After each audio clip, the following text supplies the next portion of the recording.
Welcome to another edition of the Peaceful Solution Character Education Program Teacher Certification Course. My name is Mr. Kraus or William, and you can be seated wherever you are, both here at the nice, warm,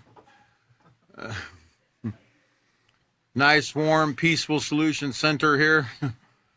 Are you all enjoying the heat? Hey, you know, this time last week it was like 9 degrees, so you know this 33 degrees is really nice. You know, it's like a warm front blowing through. So let's be optimistic, right? All right. So, and it's going to warm up a little more tomorrow, so be thankful, right? Okay. So we left off in chapter 3 of the responsibility unit. That's where David left off in the last class. If you're joining us online, feel free to go to the top of the Facebook page there. There's a drop-down menu that has all the books. It says free downloads. We're in the responsibility unit, which is the 5th unit in the intermediate series.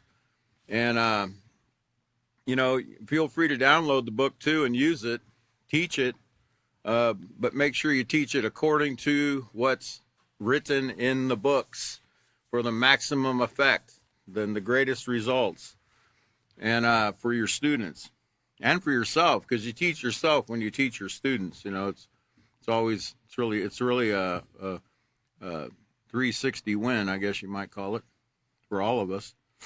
All right, so David left off on page 40. Looks like I think he left off on 41. Actually 42.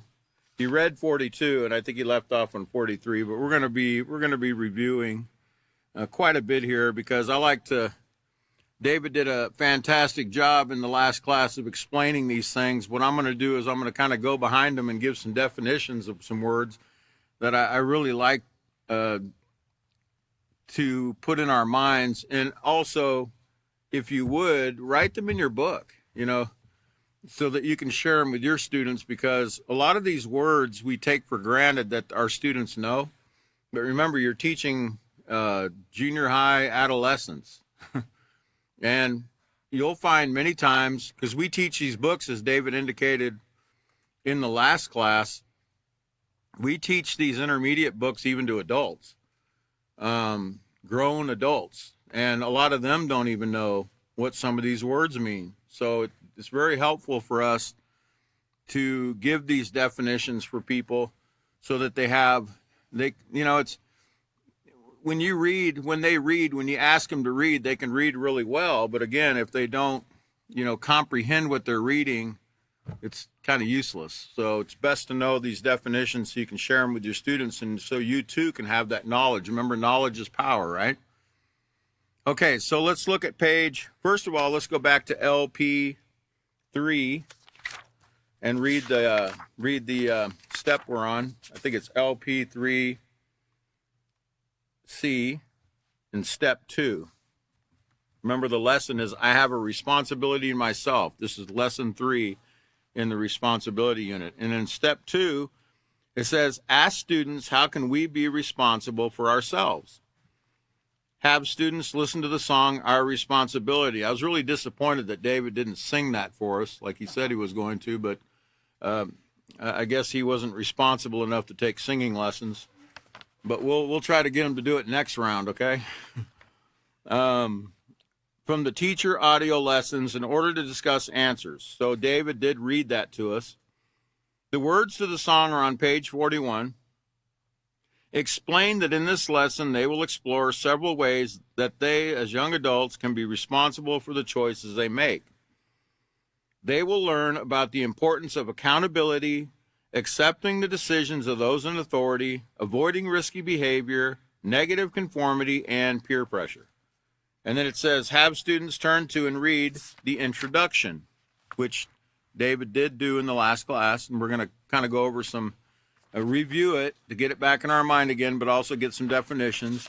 And adolescence, what is it? Found on pages 42 and 43 in the handbook. So let's go ahead and flip over to page 42.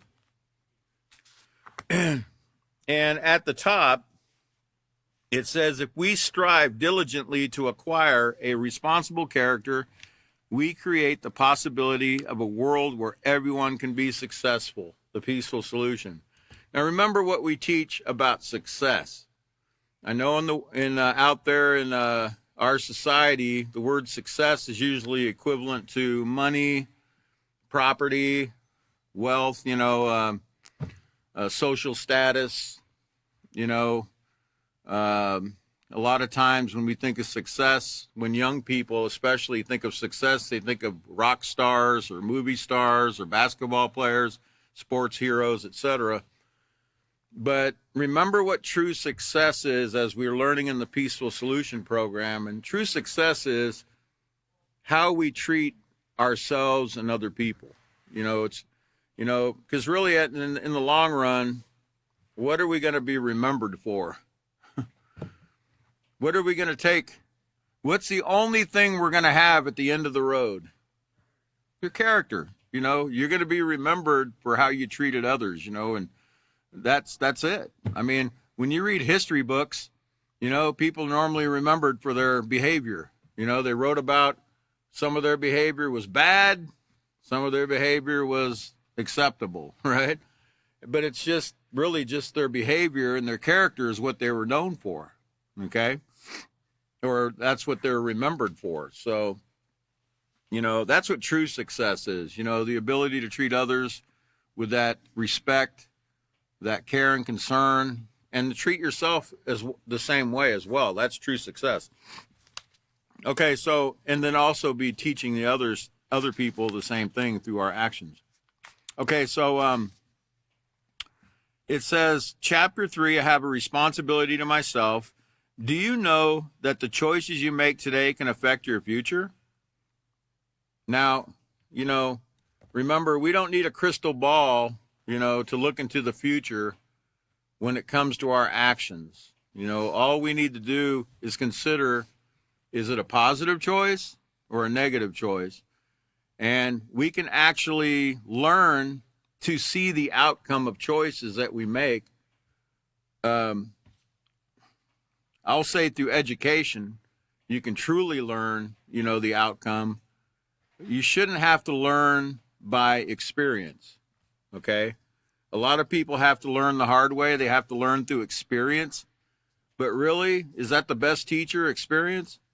No, the best teacher is getting educated in the moral conduct so you'll know what's proper, so you won't end up making wrong choices that end up leading to the consequences, the consequences of our actions.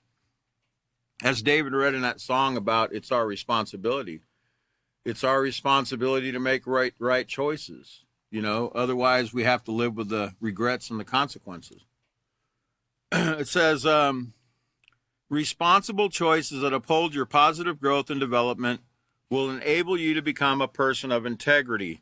Now, if you could put up that first visual, I want to remind everyone here and on the internet, World Wide Web there, what this word integrity means in the Peaceful Solution, as we learned in the character unit, the very first unit of our journey here.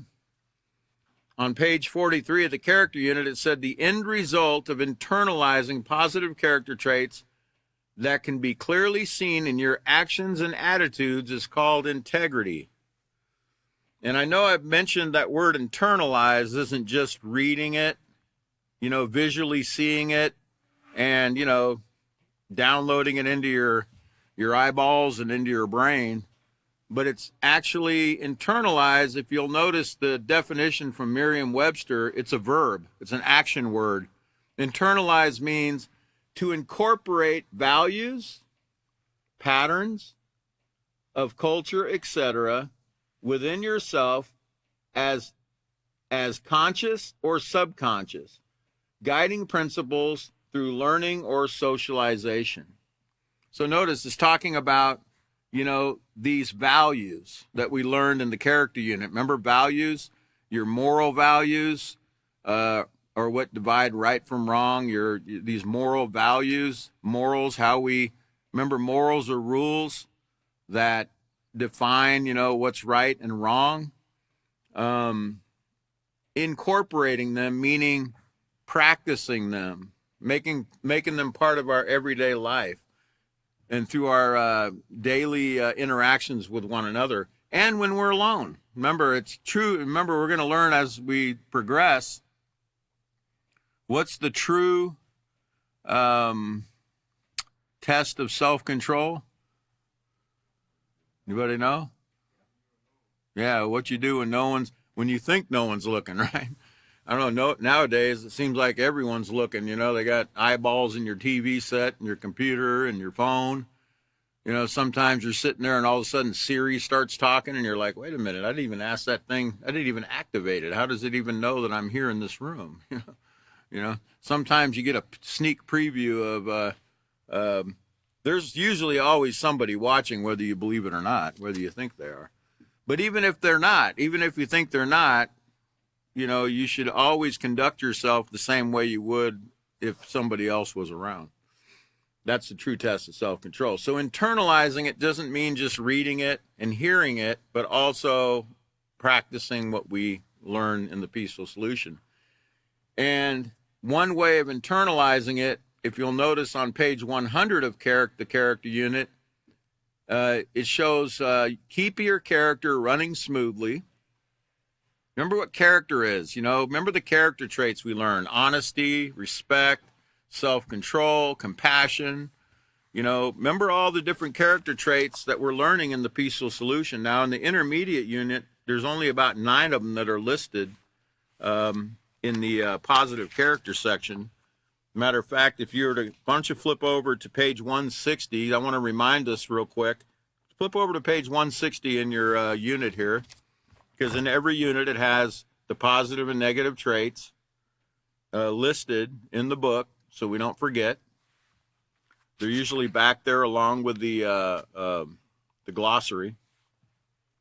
But on page 160, it talks about the positive side of character and how your character is made up of many different qualities, and they're called character traits.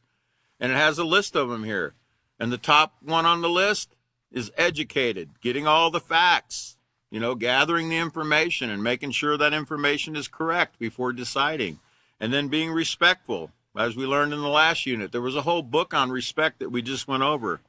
Patient, honest and trustworthy, humble, not being proud or arrogant. And that's going to go right along with the lesson here in chapter 3 about adolescence, okay? Because it's very, very important that we learn that character trait when the young people learn that character trait, okay? It's extremely important.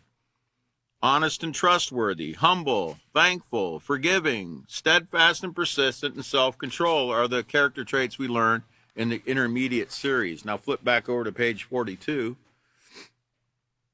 It says, continuing reading on page 42 at the top, irresponsible choices, on the other hand, will eventually lead to regrets. You are responsible for the choices you make in regard to how you conduct your life. Okay, now, and what you choose to conform to. Let's go to that next visual, because I want to talk about the word conduct or conduct. Okay, now, you see a picture of a train and a conductor, a trained conductor. Okay, well, there's a lot that goes with that. The word train, a train, if you look up the word train, it's like a train on a dress, like a woman that wears a wedding gown and there's a long train behind her. It's like a part of her gown that drags behind her. It's called a train, the train of the dress. Well, the train is it's being led by the woman that's walking with it, okay? In other words, it's being guided. There's a guide to the train. Okay, and this word conduct or conduct means to cause oneself to act or behave in a particular and especially in a controlled manner. It also leads to bring by or as if by leading. or guide. So you see the word train, the train conductor is what leads and guides the train. And what is this called here? What are we doing in this class? We're getting trained, right? We're being trained. Who is our guide? What's guiding us in our training? This Peaceful Solution. The teachings from the Peaceful Solution Character Education Program is our conductor. It's showing us how to conduct ourselves. And what we're doing is we're following. We're kind of like we're like the cars on the train, the box cars, right? We're following the conductor. We're following the train, okay? And you could call it a peace train. That's what we've always called it. Get on board the peace train. No, not the one Cat Stevens talked about. I think that those hippies back in the 60s, their idea of peace was, yeah, peace, man. They had high standards. High standards, man. No, those aren't the high standards that we need. Right? It's kind of like I was telling you before about high school. The reason they called it high school is because I don't think I remembered half of it because I was high all the time. Right? But is that why they really truly called it high school? No, that's just what I chose. That's how I chose to conduct myself. That's how I chose. I chose to follow the peace train that had a false peace. I thought I would get some peace by smoking that hashish or doing that acid or, sniffing that cocaine or whatever it is that they told me was going to bring me peace. That really actually just made me nervous, made me paranoid, smoke a little bit of pot and all of a sudden I felt like I was having a heart attack and I wanted to go to the hospital because, I got a hold of some bad skunk weed or something. None of it brought peace. But guess what? Next day I was right back at it.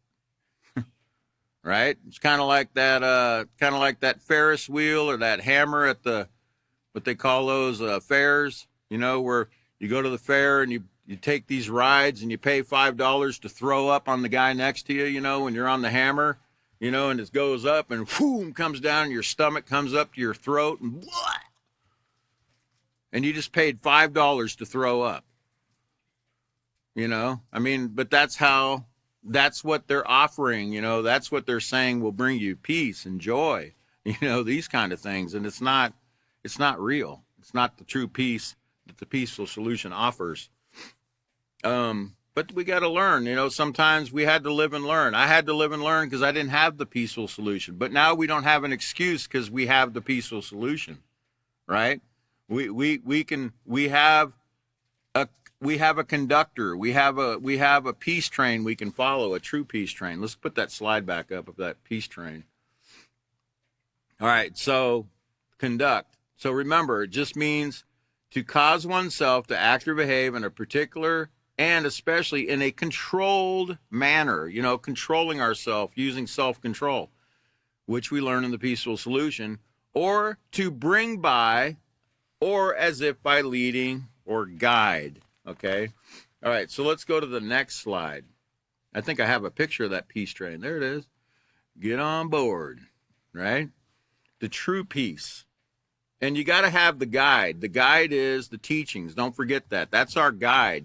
If we're ever, I remember in one of the units, I think it was a respect unit. I'm pretty sure it was. I couldn't find the quote today, but I'm pretty sure it was in the respect unit. But it said, if you're ever in doubt as to how to treat somebody, ask yourself how you would want to be treated in that situation. Or look in the book of the Peaceful Solution and see what it tells you to do, like how it tells you to handle that situation or how to treat that other person. That's your guide. It's, this is a guide to life. It's a guide to know how to avoid all the traps, how to avoid all the consequences that we've been falling into our whole life because we didn't have that guide. We were just it's kind of like those old Tarzan movie, you're walking through the jungle and there's there's some hay, or there's some kind of, what do you call that? Tree limbs or whatever over that hole, that you fall into the trap, somebody dug a trap, or there's some kind of sand, quicksand or something, that you fall into, some kind of, curveball or pitfall that you don't know about because you weren't educated. And you don't even know how to avoid those things because you're not being taught, you're not being led, you're not being conducted, you're not being shown how to conduct yourself, how to lead yourself in the right direction. You're not being shown. So the peaceful solution is a great blessing to everybody if they would just follow it. Okay, so let's continue reading on page 42.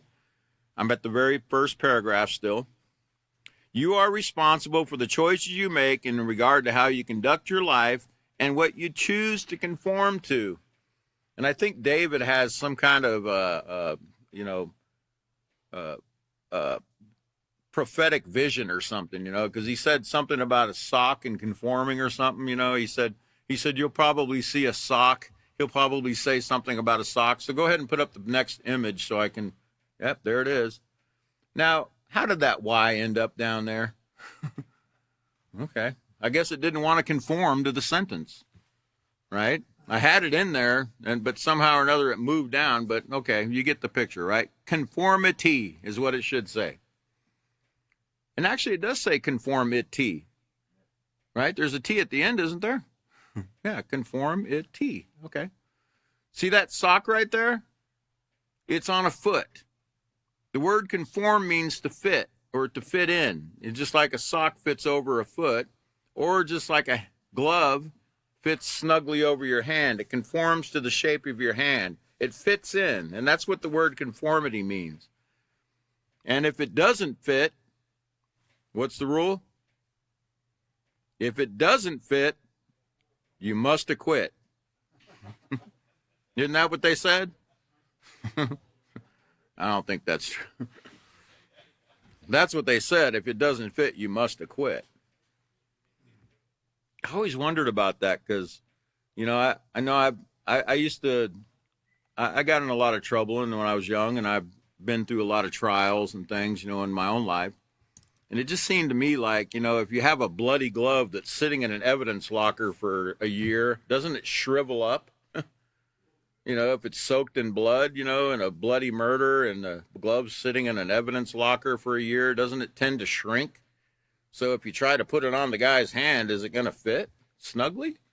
Probably not, But if you got a slick lawyer that's like, man, if it didn't fit, so you got to acquit, That's the way thing. I'm not saying the guy did anything. I'm just saying I wouldn't use that as that. That's not really evidence, really. Okay, so anyway. Okay, so in the second paragraph there, it says, in the previous chapter, you learned about some of the basic ways you can develop a responsible character.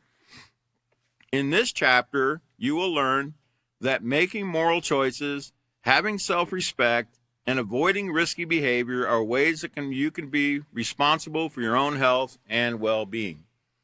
And, don't always think of risk-taking behavior as, riding your bicycle. I'm talking about adolescent behavior. Riding your bicycle off your parents' roof, or jumping 10 trash cans on your motorcycle, or bungee jumping off a cliff, like David said. That's all risk-taking behavior. That's not all the risk-taking behavior there is. You have premarital sex. That's a risk-taking behavior. It's like playing Russian roulette. Which disease are you going to get? Which disease are you going to get that night when you decide to sleep with somebody outside of the marriage obligation? That's risk-taking behavior. That's the kind of risk-taking behavior we're talking about. Experimenting with drugs. Okay? I'll say it once, and I've said it a million times. The experiment failed. Why are you trying to experiment? It's like, you should already look at the results of all the failed experiments in people's lives when it comes to drugs and drug use. And I'm not just talking about street drugs. I'm talking about pharmaceutical as well. Now, I'm not talking about prescribed drugs. Don't get me wrong. If you're prescribed drugs and you use them properly, according to the way the doctor told you to use them, etc., that's not what I'm talking about.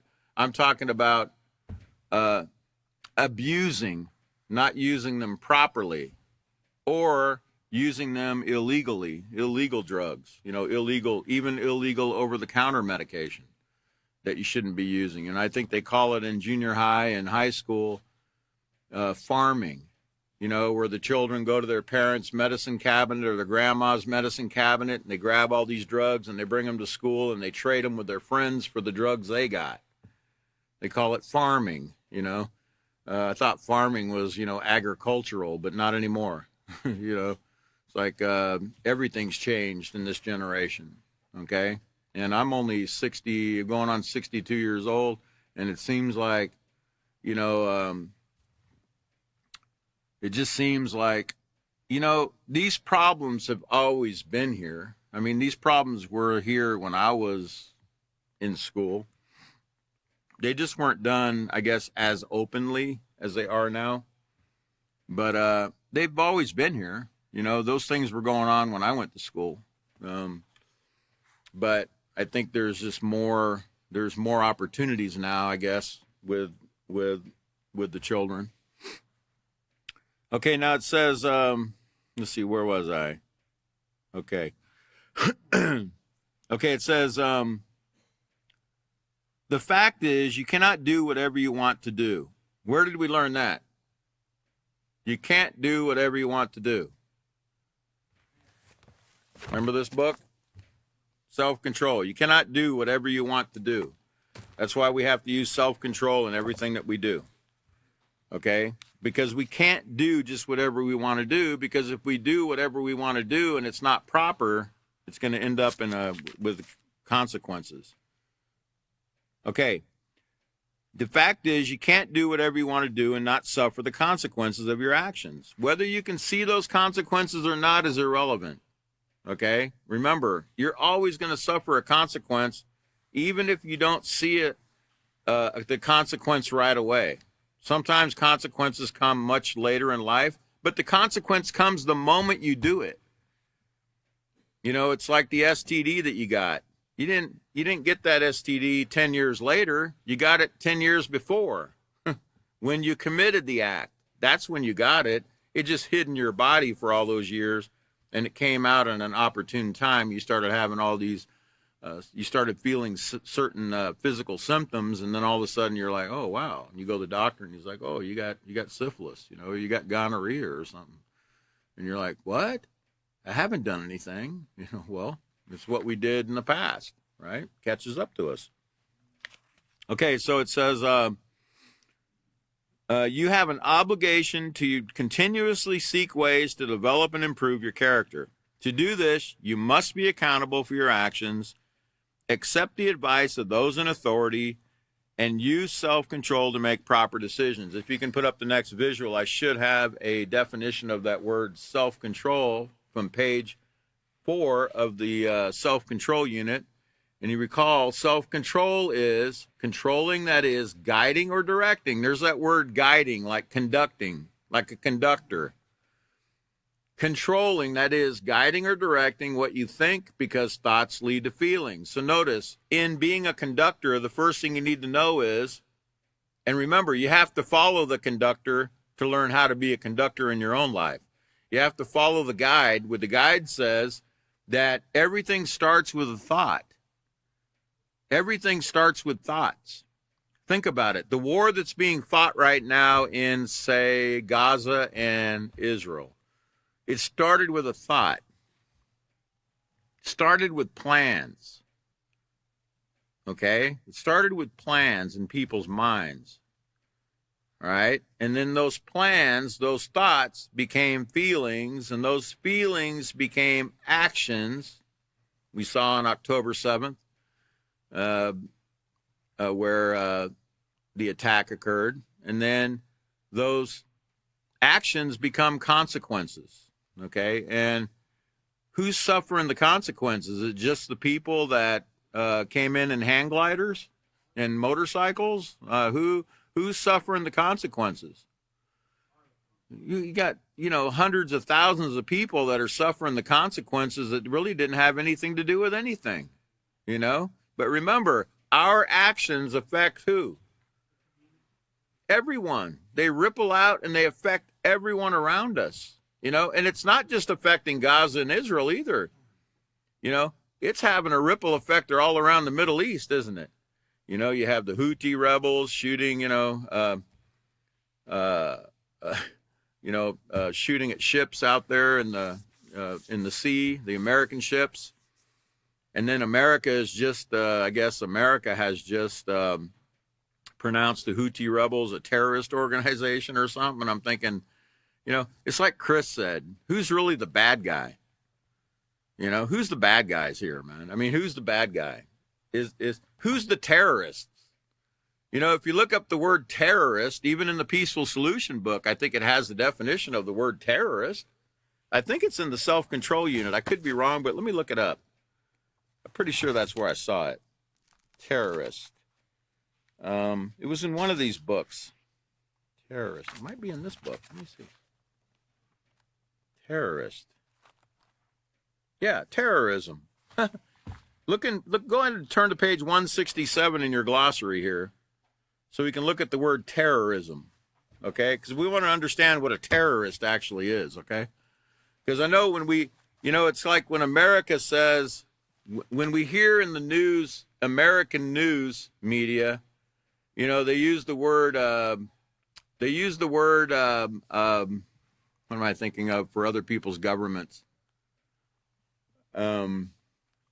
Regime. Thank you. You know, the Iranian regime, right? But you never hear the American regime, because a regime is just an administration, right? But they use certain words to put images in your mind of other people, like, you know, like they're militant, you know, like they'll use the word compound, you know, for like a camper park. They'll use the word compound, or, you know, something to give you some image in your mind that this person is a threat, they're a terrorist, you can't trust them, and they're the bad guy, right? But let's look at the word terrorism here on page 167 in the glossary. It says, the unlawful use or threatened use of force or violence by a person or an organized group against people or property with the intention of intimidating or coercing societies or governments, often for ideological or political reasons. Oh, wait, I read that wrong. Hold on, let me read it one more time. The unlawful use or threatened use of force by Iran or Iraq or, you know, does it say that? Does it have any country listed there? No, it says the unlawful use or threatened use of force or violence by a person or an organized group. Okay? And that includes any country against people or property with the intention of intimidating, you know, like threatening somebody. If you don't do this, we're going to do this. We're going to put sanctions on you if you don't do this. Right? You know what sanctions are? They used to call it siege. You know, when kings used to go to battle, they would besiege a city. They would surround it, and they would cut off all supplies going in and anybody from going out. Well, they do the same thing today, but they call it sanctions.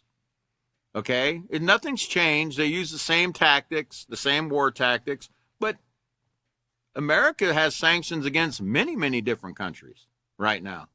Okay? But you notice we're never known as the terrorist somehow. You know, it's everybody else that's a terrorist. And I'm not coming down on the American system. What I'm saying is all of these things, no matter who are doing them, is terrorism. Okay? Using threats of force, threatening violence, using violence to solve your problems, that's terrorism, no matter who's doing it. Okay? So let's get our facts straight, as we just did in the glossary here of the Peaceful Solution. And let's go back to page 42.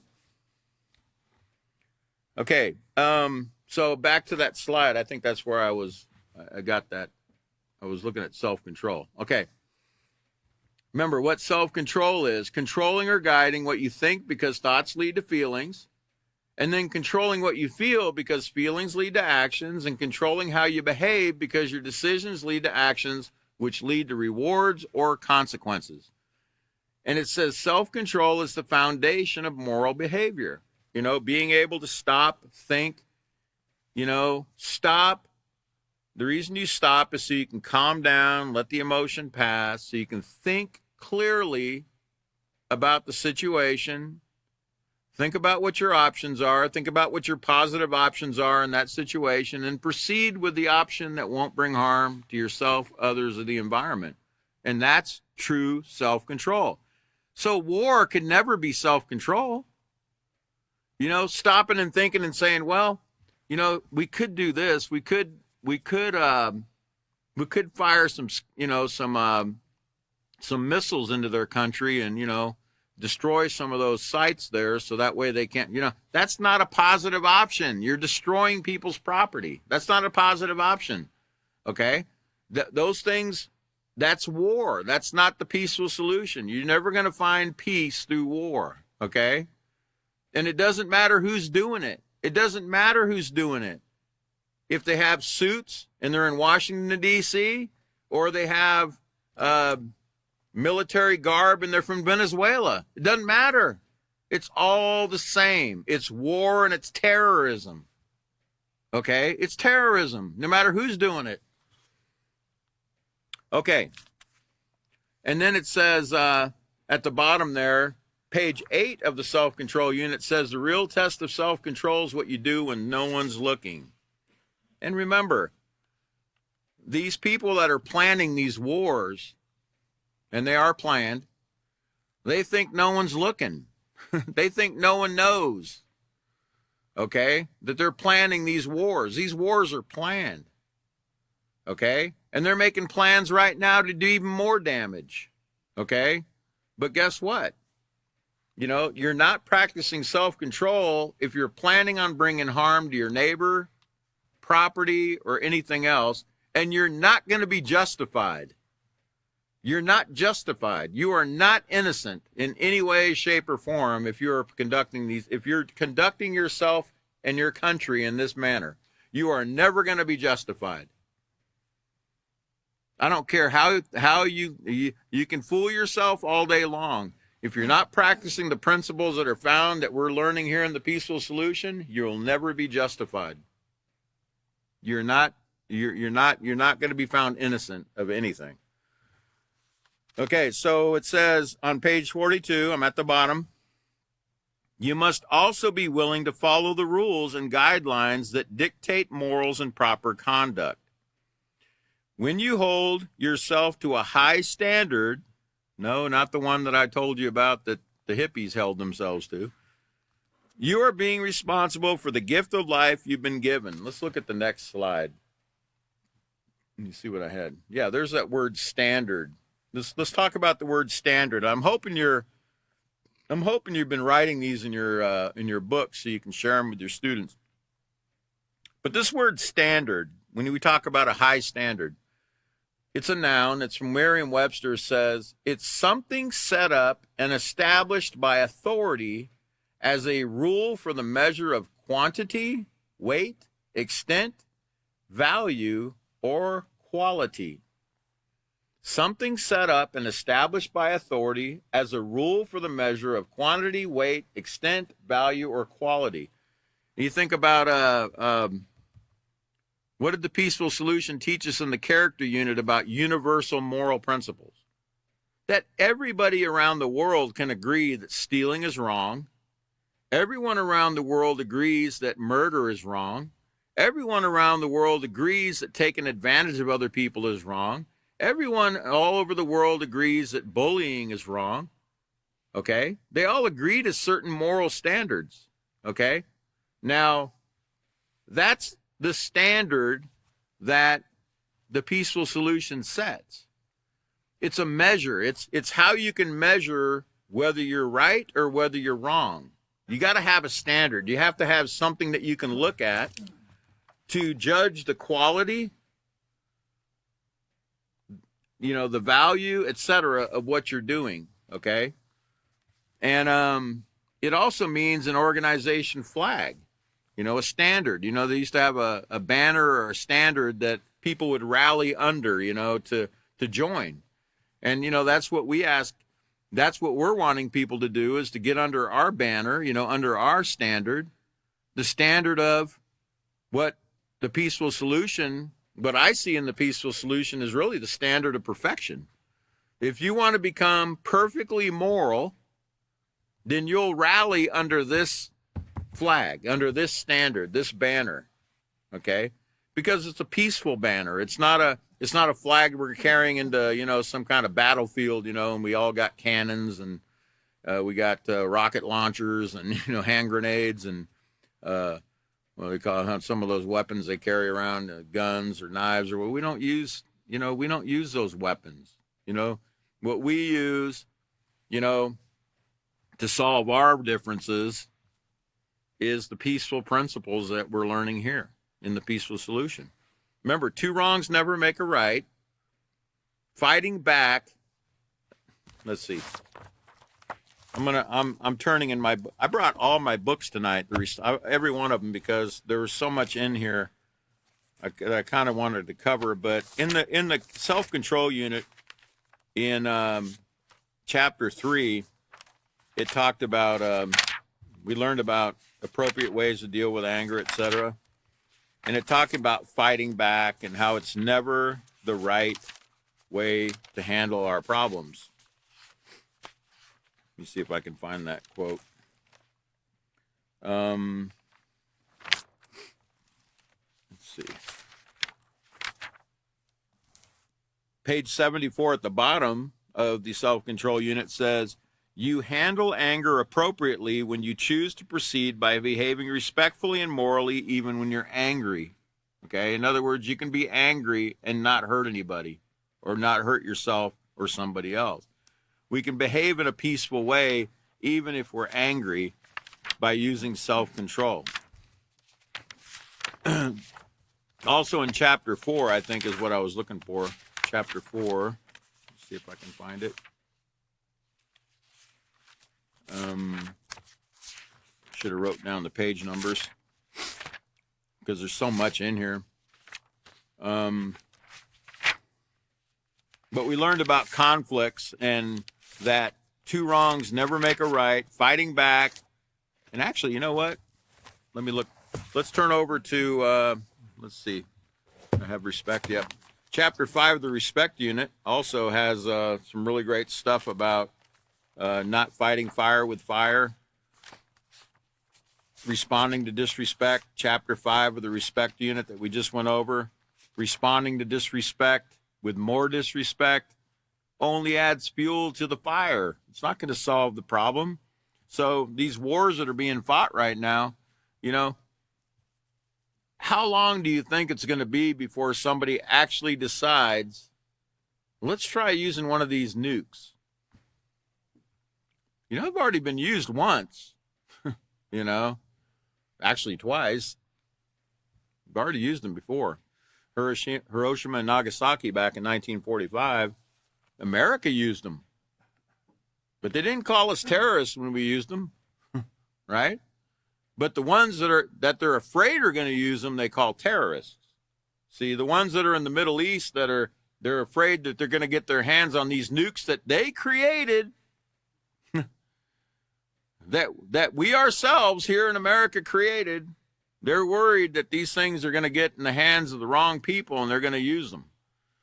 Well, and how long do you think it's going to be before they actually use one? Even if it's a mini nuke or a what do they call those, suitcase nuke or whatever it might be. How long do you think it's going to be before someone just decides to use it? They're not going to sit on these things forever. I don't think it's going to be very much longer, personally. But anyway, let's see. All right, so we talked about high standards. Okay, so I'm at the bottom of page 42. And now it says, when you hold yourself to a high standard, you're being responsible for the gift of life you've been given. So life is fragile, handled with care. Now let's look at page 43, adolescence. What is it?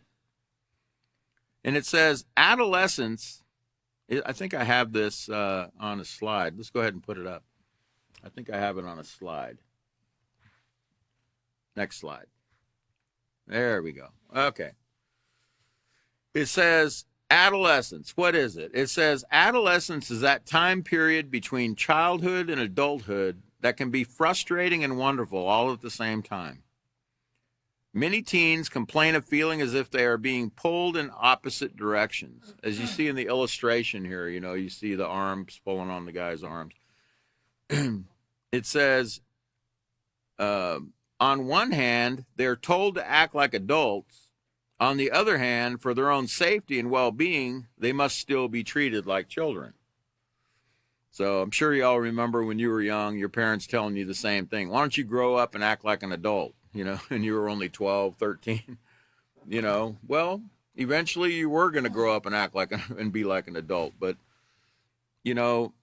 and even in your own mind, you think, if you notice, you see the line going through the boy's body in that visual. I like to describe it as a crossroads. It's a crossroads of sorts, for children, at that age. They're at a crossroad where they can actually go either way. Okay? And if you think about it, when a child's in elementary school, and I've seen it because I work with schools pretty closely, and even going to school myself, I had the experience that in elementary school, and when I was in Alaska, elementary school was kindergarten through 6th grade. It wasn't 5th grade like here in Texas. Middle school is 6th grade, 7th grade, and 8th grade in Texas. But in Alaska, it was 7th and 8th grade was middle school. And but in those lower grades, in those what they call primary grades, children were close to their parents, and the parents worked close with the school. Parents would always come to the school and they'd have open house, or they'd have parent teacher day or whatever, and the parents would come meet the teacher, and there was a communication between the school and the parent, and the children felt close to the parent up till about 5th or 6th grade. And then once they made that transition into the middle school, okay, and they became an adolescent, something occurs. It's called peer pressure. And that is where I remember myself, if my dad gave me a ride to school or my mom gave me a ride to school, my friends were teasing me because, man, you ride with your mom? Your mom gives you a ride? What, you can't walk by yourself? They tried to make you feel like you didn't need your parents, and then you started getting embarrassed. You started kind of feeling embarrassed because, you were the only one whose mom or dad was bringing them to school when everybody else was going with their friends in a car or, riding a bus or walking or whatever, right? So you started to feel, alienated, and you started to feel that pressure, that peer pressure, from other people. So you started drifting from your parents. When really, what changed? It's kind of like I think about the new year. What's so different about December 31st and January 1st? You know how everybody's looking forward to midnight on December 31st and they can't wait for the ball to drop, and man, I can't wait till January 1st so I can stop smoking. Why do you got to wait till then? You know what I'm saying? Why you got to wait till then? Because you know as well as I do, as soon as that ball drops and you stop smoking, 2 hours later, you're going to want another one. You're going to want one. And unless you've been taught self-control and you've been taught all the components for learning the peaceful solution, more than likely you're not gonna stick to it. Okay, but nonetheless, people do that. They think there's something different about that next day. It's like some kind of magical day or something, where everything's going to change. Is anything different when midnight comes around? It's just another minute, just another hour of another day, right? Nothing magical or mystical about it. It's just another day. You still have the same problems you had the day before that you're bringing into the next day. Okay. All right. But anyway, so children, they're going through this crossroads. They're at a crossroads, and they feel like they're being pulled, and they could go either way. And I'm going to tell you right now, what I've seen in the schools is junior high is the most pivotal point.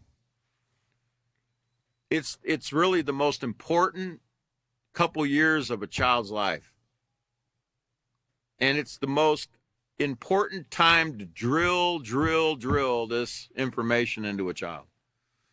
Because, and I'm saying that ideally, they would get this information all through their life, from preschool, or we have what they call what's that called? Our program is pre-kinder through adulthood.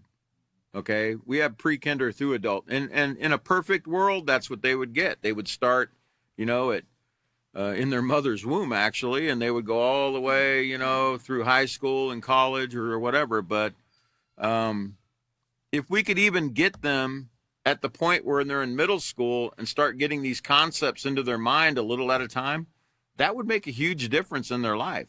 It really would. I've seen it, and I've seen it work with a lot of adolescents that went through it, that even came to just a couple presentations of what we've done. I remember in Laredo, the group here would come to Laredo, and we'd do presentations in the middle schools, and there'd be years pass by, and 5-10 years later, somebody walks up to me in Walmart and says, "Mr. Krause, I remember you. You remember me?" And a lot of times I don't even remember who they are. They're big and they're grown up and they look different, but they remember me. It wasn't hard because I was the only white guy in town, the only gringo in the South there.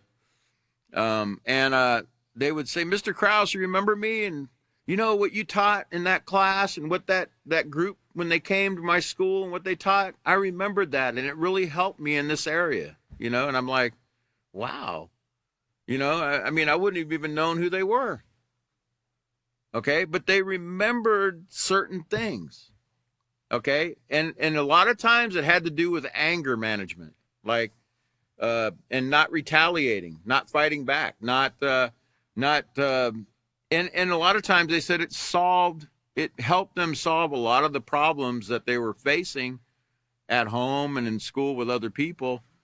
And that little bit of information they got in that one class, or if they came to the Peaceful Solution and took many classes, they remembered it. And it followed them even when they were very young and they came to class. They remembered those concepts. So it does make a difference.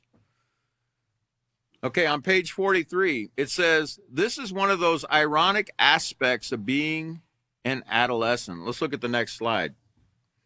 I think I have another. Okay, well, yeah.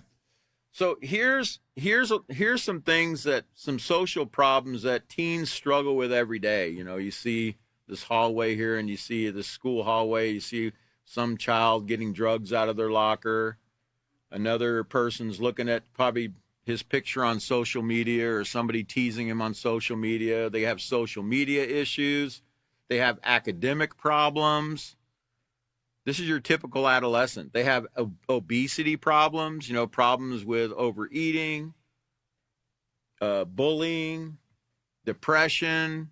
These are some of the main things that children are dealing with. And remember, in the middle school, they have a very high suicide rate. Chris has brought that out many times and showed the statistics of middle school suicides, and they're extremely high, okay?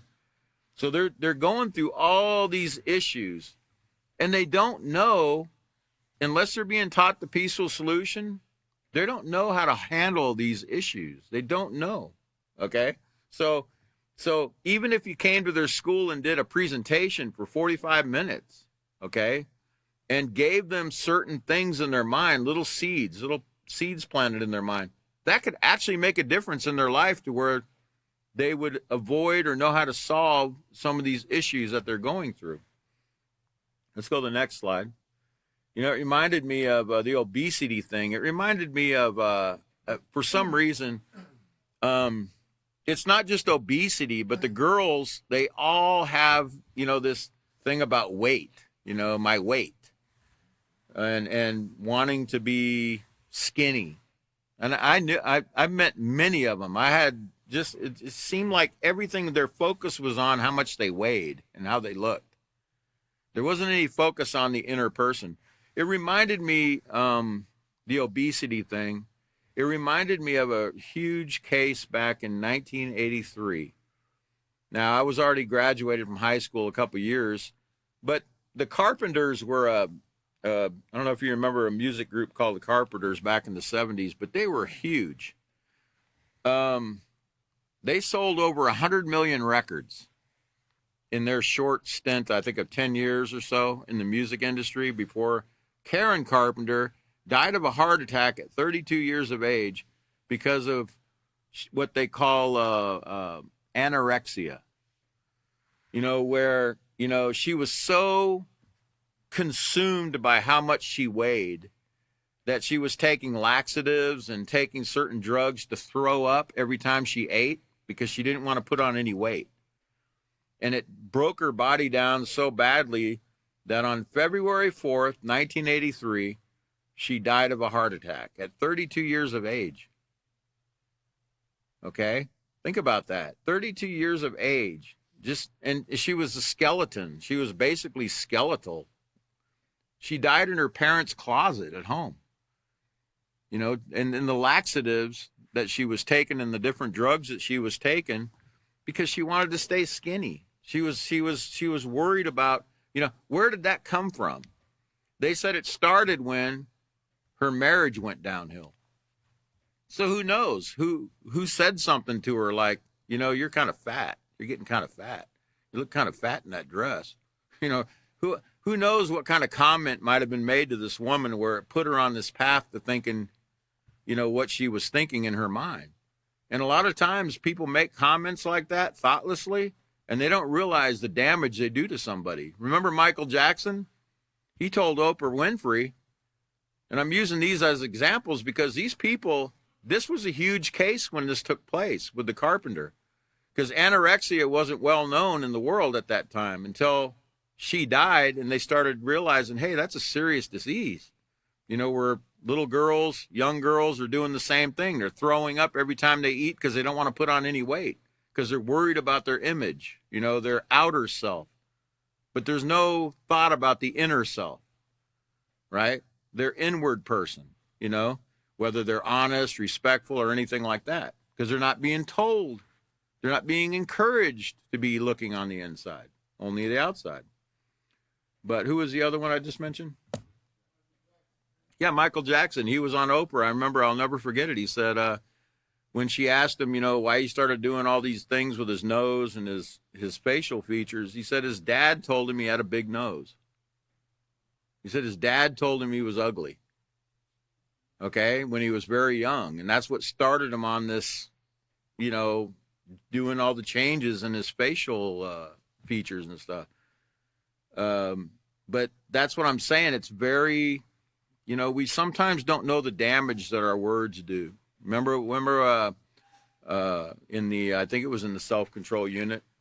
No, it was in the respect unit, actually, where it talks about words are like poison. Sometimes our tongue can be very deadly. The things we say to people, we don't even realize what we just said can really put somebody on a path to destruction, where it hurts them so badly. And I remember even when I was young, people would tease me about my buck teeth. I think I told you years ago that I used to lay in bed at night I had my two front teeth were like, had an overbite, still do. But I used to put my two front teeth on my bedpost, on my bunk bed, and I'd sleep with my teeth being pressed in on the wood because I wanted my teeth to go in, because everyone would tease me about my overbite. And then some people still call me a pigeon-toed bear, but hey, what are you laughing about over there? Some people still call me a pigeon-toed bear, because I have a pigeon-toed. I'm sorry, what can I do about it, Now, does it hurt when people say that? Well, not like it did when I was young. It doesn't really bother me anymore because I can take it now. I'm older and I can overlook it because I know I can consider the source. But when I was young, that was very hurtful, extremely hurtful. So we got to really be careful, about the things that we say to other people. So it says, this is one of those ironic aspects of being an adolescent.